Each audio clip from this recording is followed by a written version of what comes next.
The year is 1612, and one of the most magnificent weddings in history is about to take place. A royal groom will marry the girl of his dreams. What could possibly go wrong? Everything. This is our channel, and today we are going to tell you a love story for the ages. The story of the man who would become the Mughal Emperor Shah Jahan and his one true love, Mumtaz Mahal. This is the third episode of our series on the life and times of the last great Mughal emperor. Last we saw young Khurram getting into a massive disagreement with his father, the Emperor Akbar, over the issue of religion. We ended things on a bit of a cliffhanger. Will young Khurram renounce Islam as his father demands, or will he defy the mighty Akbar? If you missed the previous episodes, don't worry, you can find links to them below. Also, if you haven't already, please subscribe so you won't miss out on any of our future videos. Khurram was the elder son of Akbar, but he was still young when the series of events we mentioned in the last episode took place. He had just come of age, and he was ready to take a wife. But that wouldn't be easy, because Khurram wasn't looking for just any girl to marry. No, he wanted the girl of his dreams, someone he could love and have children with. Someone like Arjumand Banu, a beautiful and cultured noblewoman from a royal family in Gujarat. The two had met at one of his father's many parties, and ever since, they couldn't take their eyes off each other. Akbar liked the girl too.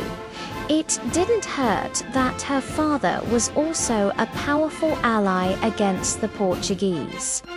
But he was dead set against his son marrying her. Why? Because he wanted Khurram to forget about women for now and focus on his duties. Plus, he already had someone else in mind for Khurram. That someone else was a princess from the kingdom of defied. The marriage was supposed to be a royal alliance, nothing more. But Khurram was not interested. There were other women in his father's harem whom he could marry, but none of them compared to Arjumand. As soon as she entered the court, all eyes turned towards her. She was the most beautiful woman there, dressed in fine clothes, jewels, and henna. She sat gracefully on a golden throne next to her father, looking like a queen. And no wonder Khusro was completely smitten. He couldn't help but stare at her. It was clear that Khusro loved Arjumand very much, and it seemed that she felt the same way about him. The problem was that they couldn't get married. Her father was a staunch Sunni Muslim, while Khusro's father was a convert to Islam. The two families couldn't be further apart, but Khusro wasn't deterred. Instead, he did something crazy. He decided to elope with Arjumand while the whole empire was celebrating the new year. Khurram slipped out of the palace and headed to the girl's house. He arrived there with a large group of retainers and supporters, all armed to the teeth. He knew that if he had any hope of marrying her, he needed to act fast. As soon as he reached her house, he started to attack the gate with catapults. His men shouted in protest, but the guards stood firm. After several failed attempts to break through the front door, Khurram realized that he was in trouble. He had never led an attack of this scale before, and his army was taking heavy losses. To make matters worse, his father had sent his men to stop him, but all hope seemed to be lost. But then Khurram had a brainwave. He ordered his men to stop attacking and to send a message to the girl's father instead. The message was simple. If he didn't allow Khurram to marry Arjumand, then he would burn down the city. It was a crazy plan, but it worked. The girl's father had no choice but to agree. He knew that if he didn't, the entire city would be burnt to the ground. So he agreed to the marriage, but only on one condition. Khurram had to build a new palace for Arjumand. He accepted without hesitation. On January 15, 1613, the wedding ceremony took place. The bride looked like a vision in white as she rode into the wedding grounds on a golden howdah on the back of an elephant. Her groom was equally dashing, dressed in robes of blue velvet and a red turban. Together they made a stunning couple. The celebrations lasted for 5 days with feasts, fireworks and music. Even the Emperor Akbar attended, although he didn't approve of the match. When everything was said and done, Khurram and his bride left for Agra, where the emperor had ordered a new palace to be built for them. The palace was called the Anub Telau, or the Palace of Infinite Grace, but it was later renamed to something more romantic. Mumtaz Mahal, or the chosen one of the palace. It was here that the young couple began their life together. It must have been a blissful time for them. They were madly in love and had just celebrated one of the greatest weddings in history. But their happiness didn't last long. Soon they would leave the palace behind and set out on a grand adventure. You see, after the wedding, Akbar became very ill. He summoned his sons to his bedside and announced that he was ready to hand over the reins of the empire. But first, he gave them some sound advice. He told them to stay away from courtly intrigues and advised them to rule justly and fairly. Most of all, he warned them not to let their love for women cloud their judgment. Clearly, he hadn't gotten over the fact that his eldest son had eloped with Arjumand.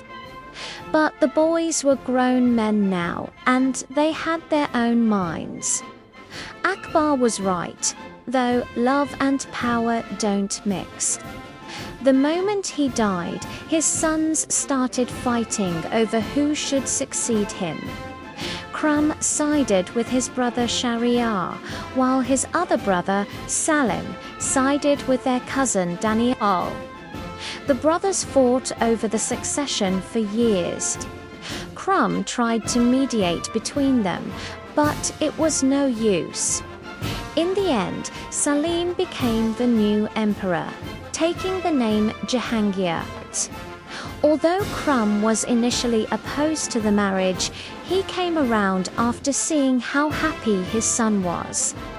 He even came to accept Arjumand as his daughter. Jahangir and Khurram ruled side by side for several years. During this time, they expanded the empire and brought it to new heights of glory, but their relationship was always tense. One day, Jahangir asked his older brother to arrest Arjumand on false charges. When Murad found out, he warned his brother that if he didn't release her, he would start a rebellion. Jahangir didn't listen though, and went ahead with the plan. Murad was furious. He assembled a rebel army and marched on the capital. When Jahangir heard that his brother was coming for him, he panicked. He had never dealt with a rebellion before and didn't know what to do. In the end, he decided to flee. Murad chased after him and cornered him in the fortress of Gwalior. With his escape cut off, Jahangir had no choice but to surrender. But Murad wasn't interested in killing his brother. He only wanted Arjumand back. Jahangir reluctantly agreed to the divorce, and Murad returned to Agra with his captive. Everyone thought that this was the end of it, but it was just the beginning. Murad and Arjumand were deeply in love, and everyone could see it.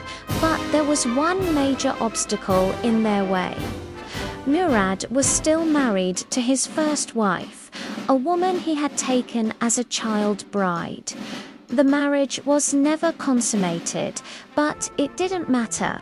In the eyes of the law, they were still man and wife. To solve this little problem, Murad decided to get rid of his first wife. But it wasn't that easy.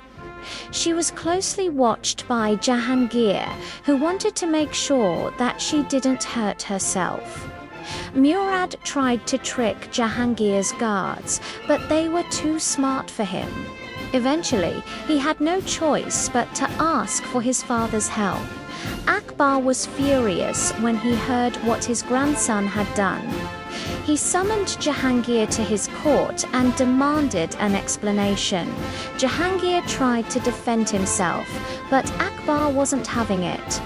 He stripped Jahangir of his titles and banished him from the empire. Then he turned his attention to Mughal. He also stripped him of his titles and ordered him to live the rest of his life as a hermit. And that is where we will end this episode. Did Murad obey his grandfather? What happened to Jahangir? And above all, what will happen to the love story of the century? Find out in the next episode. But before we go, remember to subscribe so you won't miss any of our future videos. Thanks for watching.